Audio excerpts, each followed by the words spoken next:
They bought the land here in 1953, 79 acres for $9,000 in 1953.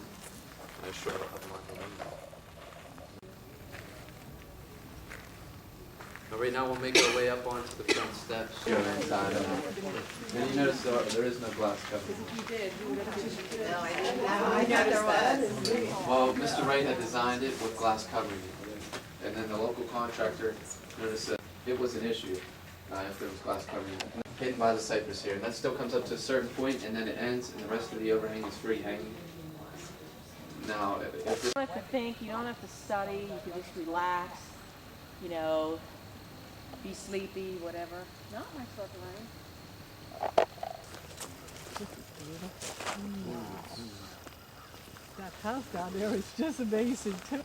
Yeah, must be family. A family cemetery. Yeah. Look here. It's so neat. I can see that. If it's just like on a tower or something.